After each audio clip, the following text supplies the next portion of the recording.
আমাদের একটা সিদ্ধান্ত নিয়েছি আমরা আমাদের দলের বিগত পঞ্চায়েত নির্বাচনে শাসক গোষ্ঠী যেরকমভাবে গণদেবতাদের ভোট দিতে দেয়নি, তাদের ভোটাধিকার কেড়ে নিয়েছেন, প্রার্থী হতে দেননি, যারা প্রস্তাবক ওদের উপর আক্রমণ এনেছেন, তারপর প্রার্থীদের মারধর করা হয়েছে, ঘর ভেঙেছে, প্রচুর ইনজার্ড হয়েছে, মার্ডারও হয়েছে। এবং সিপিএমের একজন নেতাই তো মার্ডার হলো। তো আমরা এই ফার্স্ট এক্সারসাইজ এখানে লিমিটেড 60 জন ভোটাধিকার, 60 জন ভোট দেবেন রাজ্যসভার এমপির জন্য, এবং অঙ্কের নিরিখে সিপিএমের 10, কংগ্রেসের 3। এতদিন মথা ছিল, মথা বিরোধী আসনভুক্ত, মথাও চলে গেছে শাসক গোষ্ঠীর সাথে। আমরা ভাবলাম কোনো স্কোপ তো নেই। এই সমস্ত ফার্স্ট এক্সারসাইজে গিয়ে বিগত দিনের যে পঞ্চায়েত নির্বাচন যেভাবে প্রহসনে পরিণত করেছে, শাসক গোষ্ঠী বলবে গণতন্ত্রের জয় হয়েছে, এই রেজাল্টের আজকে বলবে এরা।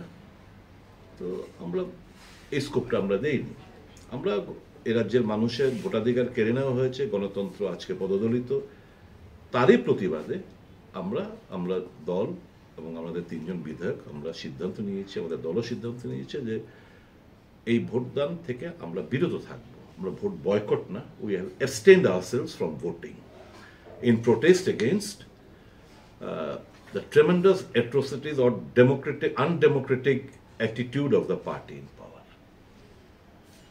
সুদীপবাবু, জিতেন্দ্রবাবু প্রতিক্রিয়া জানিয়েছেন যে আপনাদের এই সিদ্ধান্তের কারণে এটা কি আপনাদের কাছে ত্রিপুরার বিজেপি ভালো, কেন্দ্রের বিজেপি খারাপ কিনা এটা আপনারাই বলতে পারবেন, এই বিষয়ে কি বলবেন? এবং কেন্দ্রের কংগ্রেসের স্ট্যান্ড পয়েন্ট আর ত্রিপুরার কংগ্রেসের স্ট্যান্ড পয়েন্ট দুটো ক্লিয়ার করার জন্য উনি আবেদন করেছেন।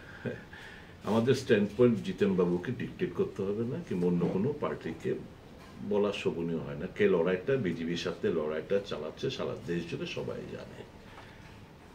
এবং আমি বিরজিৎ বাবুর ওই স্টেটমেন্ট আমি যেতে চাই না। পরিষ্কার আমাদের বক্তব্য, আমরা পাবলিকের কজে পাবলিকেরকে অবমাননা করেছে, ভোটাধিকার কেড়ে নিয়েছে, এই প্রতিবাদে আমরা ভোট দিই। উনি যে বলছেন এই কথাটা, ওনাকে একবার জিজ্ঞেস করবেন যে প্রার্থী দেওয়া, নির্বাচনে কন্টেস্ট করা নিয়ে কার সঙ্গে কথা বলেছেন উনি? কারোর সঙ্গে তো কথা বলেনি। তো ওরা সিদ্ধান্ত নেবে এবং উই হ্যাভ টু এক্সিকিউট, वो नहीं चलेगा। ওরা সিদ্ধান্ত নিয়ে নেবে, প্রার্থী ঘোষণা করে দেবে এবং আমরা এটাকে মানতে হবে, শুধু আমরা ভোট দেব। এই জিনিস আর বেশি দিন চলতে দেওয়া যায় না। 2013 সালে ওনারা যা করেছেন, 2023 সালের নির্বাচনে আমরা সবাই দেখেছি বিজেপিকে কে পথ করে দিয়েছে। এ রাজ্যের মথাকে শুধু আমরা দোষারোপ করি না, সিপিএমও এই পাপের ভাগিদারি, বিজেপিকে স্কোপ করে দেওয়া। এই নিয়ে আমি প্রসঙ্গ বাড়াতে চাই না। আমাদের stand point is very clear.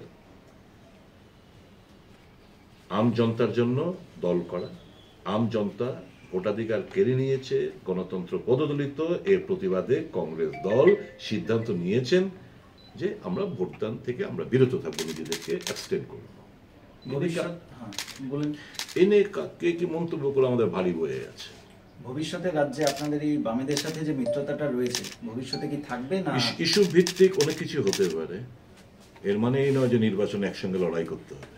Issue ভিত্তিক ফ্যাসিবাদের বিরুদ্ধে আমাদের একসঙ্গে লড়াই আমরা করতেই পারি, বিভিন্ন ইস্যুতে আমরা সহমত পোষণ করতে পারি, একযোগে একসঙ্গে আমরা বন্ধ করতে পারি, মিছিল মিটিং করতে পারি, ফ্যাসিবাদের বিরুদ্ধে গণতন্ত্রকে পুনরুদ্ধারের লক্ষ্যে অবশ্যই করতে পারি। এর মানে এই নয় যে একযোগে আমাদের নির্বাচনে লড়াই করতে হবে।